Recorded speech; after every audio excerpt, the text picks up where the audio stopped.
This is Rob Tebbutt for Boxing Social. Delighted to be joined by Adam Smith. We're at Wembley Stadium in the immediate aftermath of Anthony Joshua's TKO win over Alexander Povetkin. How are you, Adam?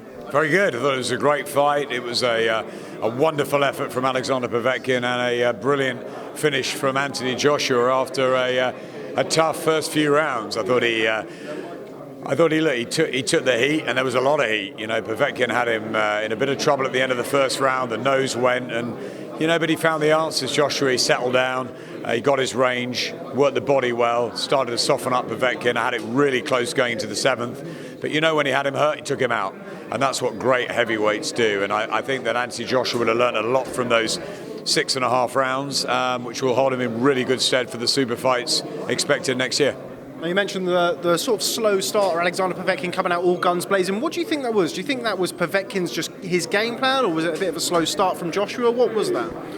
I think that was the right idea from Alexander Povetkin. Small heavyweight giving 2 stone away, and ultimately, we've seen it down the lines. Remember the Bo Holyfield trilogy, and it's really tough for the smaller fighter, and so I think the best chance Povetkin had was to go for it, get up close early, and either try and take him out early, or hopefully stay in the pocket long enough to disrupt Joshua's rhythm, and then maybe take him down the stretch. And when the nose went, you thought the breathing's going to get affected, and even if he doesn't take him out now, he's going to be dangerous late on. But the legs weren't as good at 39, and I think Joshua knew that. And I think when he worked the body and slowed Povetkin down, he turned the fight around. It was really clever. I think it was the right tactics from Robert McCracken to get him moving, to get him more versatile than sometimes we've seen Anthony. And I was really impressed with the way he went about, certainly 4 to 6, and then the 7th was fantastic. So a really good learning fight, a statement, a terrific win, and a knockout as well. The first time Povetkin's ever been stopped. Yes, he's at the tail end of his career, maybe, but still a dangerous fighter. Could probably beat 95% of the heavyweights out there. And I think that, Joshua was terrific tonight. When there was pressure on him, after the Takam fight where people said, why didn't he get rid of him quicker, late opponent, then going the distance against Parker. Doesn't look so bad now, does it? He got the experience of going 12 rounds, and he came back, and with the pressure on the shoulders, he looked so relaxed on the ring walk, so happy, so calm, and he dealt with it calmly tonight under a lot of heat. While it's admirable the way Joshua came back into the fight and obviously secured the stoppage, did we see some of his fragilities early on in the fight, being hit, being hurt by Povetkin? Of course, and I think that adds to the Joshua drama. We saw it with Dillian White, we saw it with Vladimir Klitschko.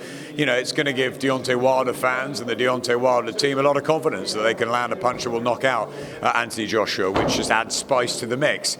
I personally think that Joshua is getting better as a fighter. I think that his movement is good now. I think that his jab, could have been a little bit better tonight, but I think that the jab to the body started coming in. That's why he did that, I think, to slow Povetkin down. But it's topsy and turvy stuff. It's like Brook and Khan. Who wins? You go from one to the other. When I was ringside for the Wilder-Ortiz fight, I walked out thinking, well, he got away with that, Deontay, with the power. I think Joshua would have too much for him structurally. I come out tonight thinking, you know what? Joshua probably should beat Wilder, but might not, because he can be hit and he can be hurt. So, it's all great, isn't it? Styles make fights, but Joshua's the man to be beaten. In my opinion, he's got 4 of the belts. He's got the stage. He's the golden goose. He's the one that the fans love, and as magnetic and as charismatic a personality Deontay Wilder is, he's not known in America like AJ is here, and I think that there's still a gap there. But look, we want to see the fight. I know that Deontay wants to fight. I know Anthony wants to fight. But first of all, he's got business to take care of with Tyson Fury. We can't wait to see what Fury will do against Wilder. That's going to be a lot of fun, and we'll get that on in December. Looks like Chisora and White might sign to fight December 22nd. So a lot of heavyweight action. Jarrell Miller in a couple of weeks. Lots still to come this year. But I think 2019 is going to be the year of the super heavyweight fight. I'm just not sure what it's going to be yet. Could it be Joshua White? Could it be Joshua against Wilder or Joshua against Fury? Something's going to happen, obviously, here in April, and then you'd have thought back end of the year as well. 2019 is going to be pretty special for the heavyweight division. Talk to me a little bit about Wilder-Fury. Announcement came early hours of this morning. In your role as Sky Sports head of boxing, when news like that breaks before a Sky Sports pay-per-view, how does that make you feel? I think it was obvious. I mean, they've done it before. I can't remember. I think it was the Dominic Brazil fight. Maybe it was Charles Martin, but There was an announcement there on the Thursday or Friday. You know that they know what they're doing. They're going to say it's the WBC heavyweight champion against the linear champion. It's the real heavyweight title. Look, we all know what it's about. There's a lot of talk and a lot of politics in boxing. Let's just get something straight here. Joshua-Povetkin in front of 80,000 was a great heavyweight matchup for 4 world title belts. Deontay Wilder against Tyson Fury is a great heavyweight matchup for, in many people's eyes, the most prestigious title, the WBC. All of these 3 fighters want to fight, right? I think that Joshua Wilder not being made gave Povetkin the opportunity as mandatory, gave 80,000 people the chance to see a really good fight. Let's hope we see another really good fight. Eddie Hearn still says, look, we haven't got a venue. That fight will happen. Wilder-Fury has to happen. December the 1st, be it LA or Vegas or wherever it is, we're all going to be excited about. We're all going to be tuned in because it's part of the story. If that's the semi-final, this is, and then the 2 winners fight in April, great. But, it might drag on. Wilder or Fury might not want to take the fight in April. We might have Dillian Whyte. But at some point, Anthony Joshua will fight either Deontay Wilder or Tyson Fury, or maybe both. There's plenty of time to make super fights. It's great that we've had already this year Anthony Joshua against Joseph Parker. We've had Anthony Joshua against Povetkin. And now we're getting Wilder and Fury, not to mention Dillian Whyte and Joe Parker, Chisora, Takam, and all the others. It's great times for the heavyweight division. I say bring on Wilder Fury. We're going to embrace it on Sky. We're going to talk about it. We're not going to hide away. It's all part of the mix. I'd love AJ to come out for it. I don't think he will because I don't think it's his style, but I'll certainly be working on that side. Staying with the heavyweights, David Price, unsuccessful in another bout this evening. What did you make of his fight with Sergey Kuzmin? First of all, I'm really pleased that David Price didn't get knocked out again, because I think if he had got knocked out again, it would have definitively been the end for him. I feel sorry for him. He's a lovely, lovely guy. He's got huge power. He's got obvious ability with the jab. I think he's fought actually better in the last couple of fights than he has in so long. But, as you said, 2 defeats. Povetkin laid him out. And I think probably he would have been laid out in a round or 2 if he hadn't retired with the injury. I think he was tiring. And look, if you've got a bad injury, you can't carry on. But I think that mixed with the way the fight was going, I don't think it would have ended up David Price's way tonight. I think he had a couple of moments in there, a couple of chances where, he could have possibly taken him out. But ultimately, it's a difficult one. The injury might keep him out. He's not getting any younger. It's tough out there, and I don't want to see him taking too much more punishment because he's such a lovely guy. I agree with that. I think general consensus, the reaction on Twitter, is not the fact that David Price was injured in the 4th round, it's the fact that he admitted after the fight that he went into the fight injured. If you're admitting things like that on a pay-per-view show, does that in its own way affect your marketability and your ability to return to the ring? Listen, heavyweight boxing will always find a place for big punchers who are fragile. If David's got an injury that he came in with, he took it at short notice, he took the opportunity. Look, he gave it a real go. He didn't fold after a round. He didn't retire on his stool after 2 rounds. He was right in the battle. And, and I think, as I said, I think the fact that he was starting to huff and puff, and I don't think he would have probably gone on too much longer. He would maybe have given it one more swing, but I think he would have lost anyway. So, look, he chose to retire because of the injury and fight another day.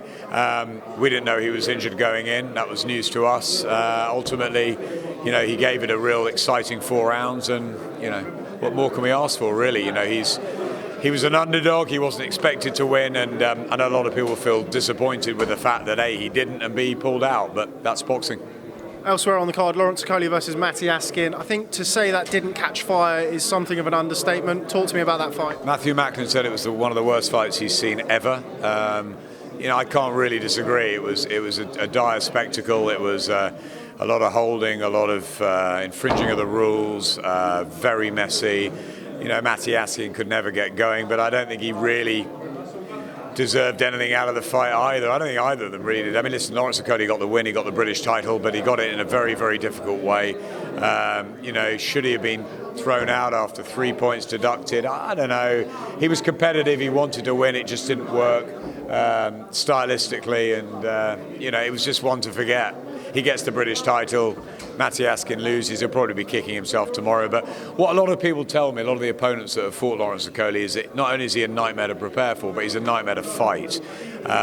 Nightmare to fight and a nightmare to watch tonight, unfortunately. And I love Lawrence, but he's got to just get that British title, get out of here, go back to the drawing board a little bit, probably look back at it and think how he could have made it slightly more appetising for the viewer too.